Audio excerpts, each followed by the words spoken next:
We're live. Welcome back. I'm gonna continue on with the Handmaid's Tale, and after that, Love Medicine. But to be honest, the news is out. I received an email today from IB. I don't know. I told you guys I'm an IB grader, and it was letting me know that tests are not going to happen this year. There'll be no tests in May. Apologizing to the IB graders, saying sorry if you were hoping on getting paid. But I think an official statement will be out tomorrow. But some of you guys already know. I got a text from a couple students today. So let's continue on though and just enjoy the book and and I don't know what to tell you guys about grades. There will still be certificates and diplomas given. It'll be based on work already done and hopefully teacher recommendations. But enough of that. We're on Soul Scrolls. A longer chapter with chapters inside starting on 151, and it seems like it begins with Cora dropping the breakfast tray because it's unclear. Is Alfred passed out? She's on the ground. She's fallen asleep because I was still half in the cupboard, head on a bundled cloak. I must have pulled it off the hanger, blah, blah, blah. And so, hey. um, did Cora think that Alfred killed herself? Is that why she freaked out when she saw her lying there? Is there a reason that um, is there a reason that Alfred is fainted on the ground? The stress of the job or something else? Something else. And then we go on to this relationship that she seems to be having. Because I visit the commander 2 or 3 nights a week, we have an arrangement. It's almost like the commander is having an affair with his own handmaid, and it seems to be not the stereotypical affair. It's an affair of getting to know somebody, playing Scrabble, reading magazines and whatnot. And I feel like we get the explanation of why Scrabble is the perfect game. I like this quote. It was like using a language had once known, but had nearly forgotten.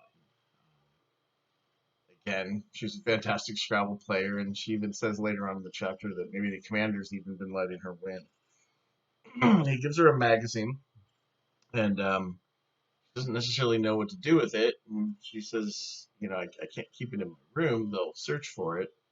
And this is forbidden. I shouldn't be allowed to do this. And he says, it's not allowed, but in here it is. As if they have their own secret place where they're allowed to break the rules. And these are the rules that maybe even our commander helped form or establish. We'll learn a little bit more about him later.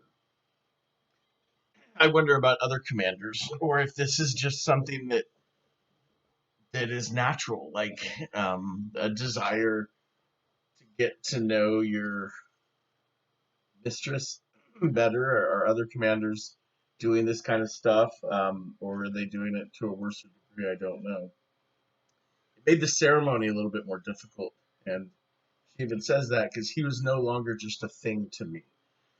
He slips up and almost touches her face, and in doing so, she kind of reprimands him later. It's like, you can't let anyone know that you and I are starting to form a relationship.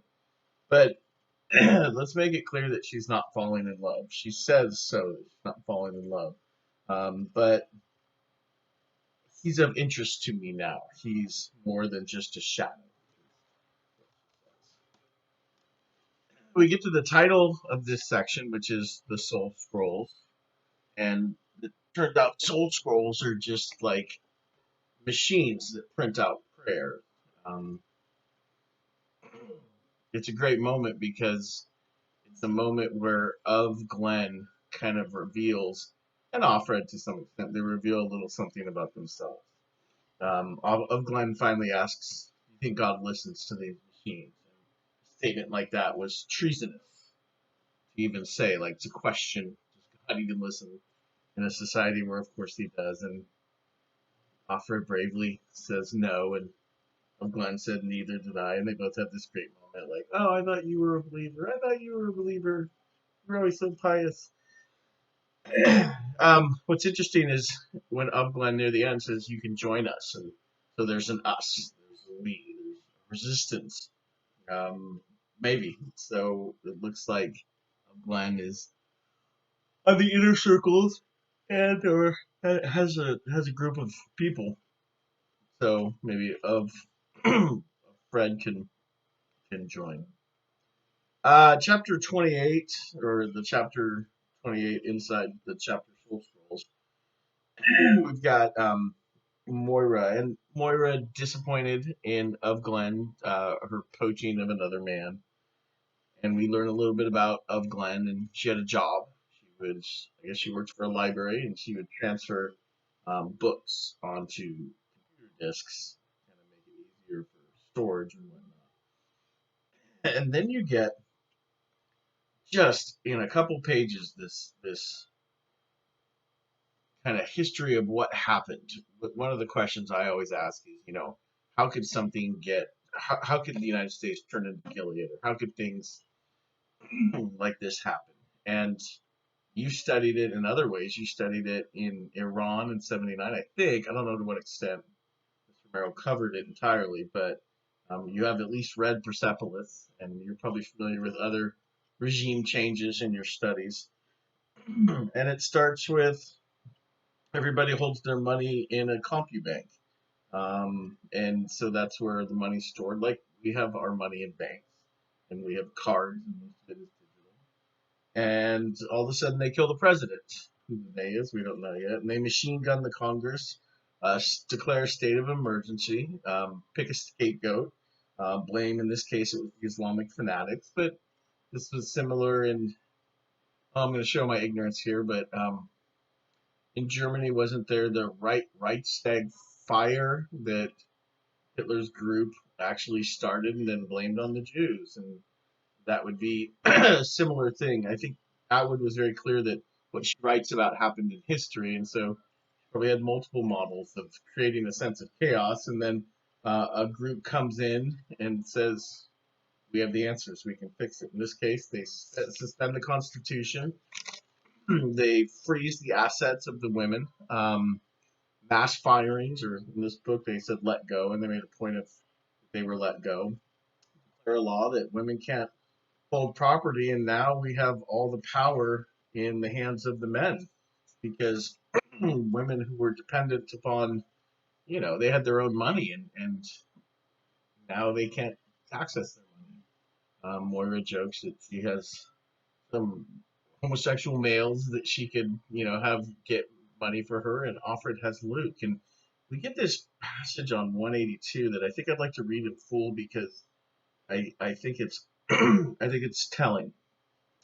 It kind of starts at the top where it's talking about a power you can only use once. I would like to think the better of him, but here, sorry, my throat. I'm clearing my throat, but I'm healthy. That night after I'd lost my job, Luke wanted to make love. Why didn't I want to? Desperation alone should have driven me, but I still felt numbed. I could hardly feel his hands on me. What's the matter? He said. No, this is me inserting duh. I don't know, I said. We still have, he said, but he didn't go on to say what we still had. It occurred to me that he shouldn't be saying we, since nothing that I knew of had been taken away from him. We still have each other, I said. It was true. Why did I sound, even to myself, so indifferent? He kissed me then, as if now I'd said that things could get back to normal. But something had shifted, some balance. I felt shrunken. So that, so that when he put his arms around me, gathered me up, I was small as a doll. I felt love going forward without me. He doesn't mind this, I thought. He doesn't mind it at all. Maybe he even likes it. We aren't each other's anymore. Instead, I'm his. Unworthy, unjust, untrue. That is what happened. So, Luke, what I want to ask you now, what I need to know is, was I right? Because we never talked about it. By the time I could have done that, I was afraid to. I couldn't afford to lose you. This sense that maybe, though he probably would never say it, Luke enjoyed to some extent this newfound power that he had. It could be there. I find it odd that um, nothing wrong with husband and wife making love, but it's just something awkward about the timing right here. Is that to suggest that this newfound power that he had kind of turned him on, and that he had much more control over the relationship. So I think that's a big and important passage. And even in Luke, somebody that she trusted. I don't know your feelings about Luke up to this point. The last chapter of Soul Scrolls on page 183. Um, just more interaction and trying to get to know the commander more. He asks what they want to read, and she wants to talk. He says he